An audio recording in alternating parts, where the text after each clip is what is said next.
এই গ্রামটাই হচ্ছে বাংলাদেশের সীমান্তবর্তী একটি শেষ গ্রাম।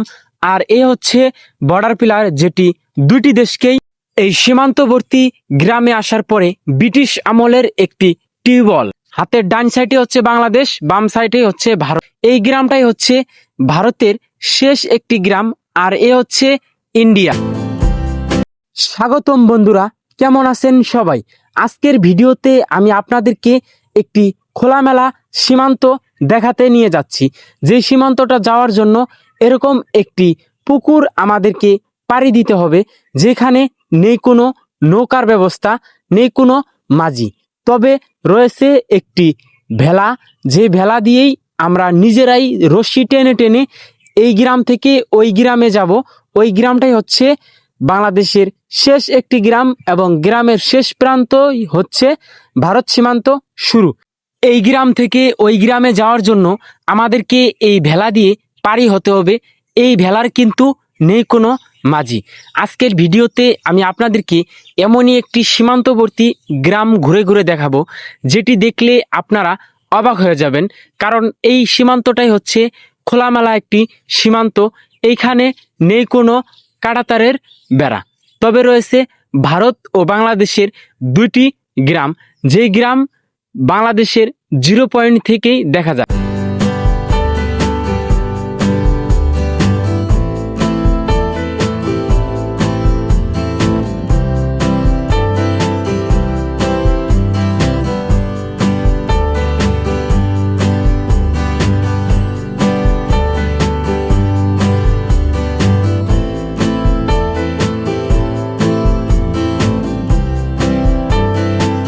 বেশ কয়েক মিনিটের মধ্যেই আমরা এই ছোট জলটা পারি হয়ে ভারত সীমান্তে চলে আসলাম।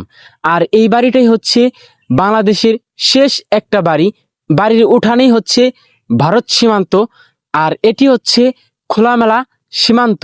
বন্ধুরা, কুড়িগ্রাম জেলাতে এমনই কিছু খোলামেলা সীমান্ত রয়েছে, যে সীমান্তগুলোতে আসলে কোনটি ভারতের গ্রাম আর কোনটি বাংলাদেশের গ্রাম বোঝাই যায় না সীমান্ত পিলার না দেখলে। আর এই হচ্ছে 997 নাম্বার সীমান্ত পিলার ও বিডি।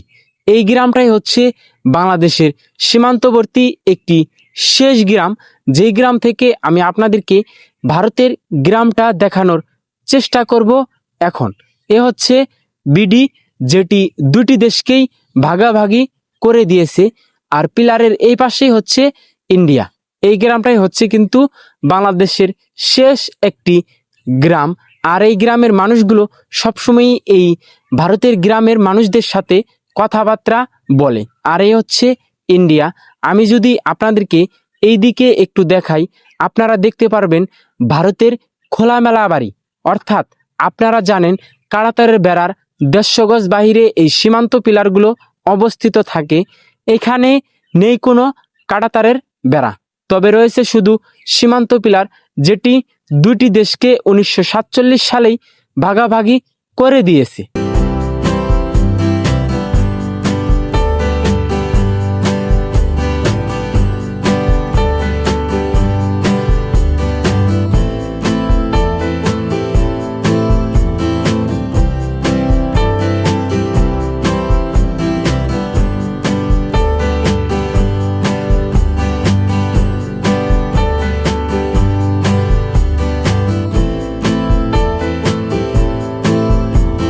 বন্ধুরা, ওই সীমান্তটা দেখানোর পরে আমি আপনাদেরকে অদ্ভুত আরেকটি সীমান্ত পিলার দেখাতে নিয়ে যাচ্ছিলাম।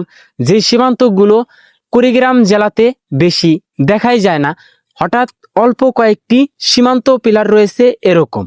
এর আগে আমি আপনাদেরকে বড় ও ছোট সীমান্ত পিলার দেখিয়েছি, তবে এরকম সীমান্ত পিলার আমি এর আগে কোনো ভিডিওতেই আপনাদেরকে দেখাইনি। দেখুন বন্ধুরা, কেমন অদ্ভুত সীমান্ত। এ হচ্ছে বিডি। তবে সীমান্ত পিলার যেমনই হোক না কেন, দুটি দেশকে ভাগাভাগি করে দিয়েছে। এই হচ্ছে বিডি, আর এই গ্রামটাই হচ্ছে বাংলাদেশের সীমান্তবর্তী ও শেষ গ্রাম।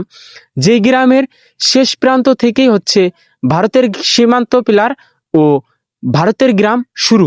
আমার সামনেই হচ্ছে ভারতের গ্রাম। পিলারের এই পাশেই হচ্ছে বিডি, আর পিলারের এই দিকে হচ্ছে ইন্ডিয়া। এই দেখুন বন্ধুরা, এপাশেই কিন্তু ইন্ডিয়া লেখা রয়েছে। এইদিকে যদি দেখাই, অর্থাৎ এই জমিগুলোর শেষেই কিন্তু হচ্ছে ভারতের একটি গ্রাম, যেটি এইখান থেকে দেখা যাচ্ছিল না। বন্ধুরা, এই সীমান্তবর্তী গ্রামে আসার পরে খুবই ভালো লাগলো, কারণ এটি হচ্ছে খোলামেলা একটি সীমান্ত।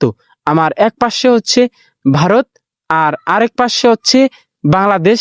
আমি দুইটি দেশের জিরো পয়েন্ট দিয়ে হেঁটে হেঁটে যাচ্ছি, আর আপনাদেরকে এইদিকে ভারতের গ্রাম ও সীমান্ত পিলার দেখানোর চেষ্টা করতেছি।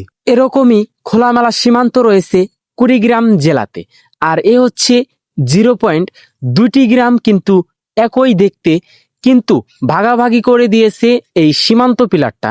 আর এই সীমান্তগুলোতে আসলে কোনটি ভারতের গ্রাম আর কোনটি বাংলাদেশের গ্রাম আমি নিজেও বুঝতে পারি না, আপনারাও বুঝতে পারবেন না। এ হচ্ছে ভারতের একটি গ্রাম, আর এই কিন্তু বর্ডার পিলার, যেটি দুটি দেশকেই ভাগাভাগি করে দিয়েছে। সীমান্তবর্তী এই গ্রামে আসার পরে ব্রিটিশ আমলের এরকম একটি টিউবওয়েল দেখতে পেলাম এই গ্রামে। দেখে খুবই আমার কাছে ভালো লাগলো, তাই ভাবলাম আপনাদেরকে এই টিউবওয়েলটা ব্রিটিশ আমলের দেখাই। বন্ধুরা, আজকের এই ভিডিওটা এখানেই শেষ করতে হচ্ছে। দেখা হচ্ছে পরবর্তী নতুন কোনো এক এপিসোডে। সে পর্যন্ত সকলেই ভালো থাকবেন, সুস্থ থাকবেন। আর এ হচ্ছে বর্ডার পিলার। যারা দুটি দেশকে দেখতে ভালোবাসেন এবং গ্রাম বাংলার ভিডিওগুলো ভালোবাসেন, তাদের জন্যই হচ্ছে আজকের এই ভিডিওটা। তাই ভিডিওটা শেয়ার করে দিয়ে শেষ অবধি যারা সাথে ছিলেন তাদেরকে অসংখ্য ধন্যবাদ।